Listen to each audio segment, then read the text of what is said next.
మేము విలాసాగర్ గ్రామం బోయిన్పల్లి మండలం రాజన్న సిరిసిల్ల. మీరు ఎన్నోసారి దీక్ష తీసుకోవడం? నేను రెండోసారి ఇది. అంటే ఇక్కడ మన ప్రాంతంలోనే ఈ కొండగట్టు ఆంజనేయ స్వామి ఉండడం, ఆ స్వామివారి హనుమ దీక్ష తీసుకోవడం మీకు ఎలా అనిపిస్తుంది? నేను పోయినసారి వేసుకున్నా ఫస్ట్ టైము, ఇప్పుడు రెండోసారి. అదే హనుమాన్ పూర్తిగా ఈ మండల దీక్ష 41 రోజు వేసుకున్నా.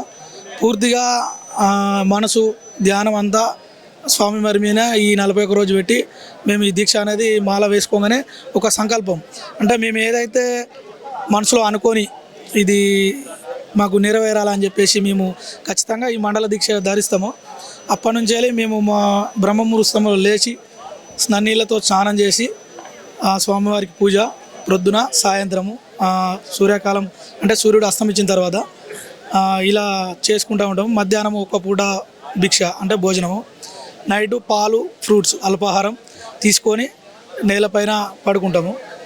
ఇంతే. ఏదైనా మనకు ఉన్న పని చేసుకుంటాం అంటే విధిగా మన పనులు చేసుకుంటూనే ఆ స్వామివారిని కొలుచుకుంటూ ఉంటాం. ఈ అంటే వేరే ఆలోచనలు చెడు ఆలోచనలకు రాకుండా ఈ ఒక మండల దీక్ష మనని అంటే మైండ్ డైవర్ట్ చేస్తుంది స్వామివారి మీద భక్తి.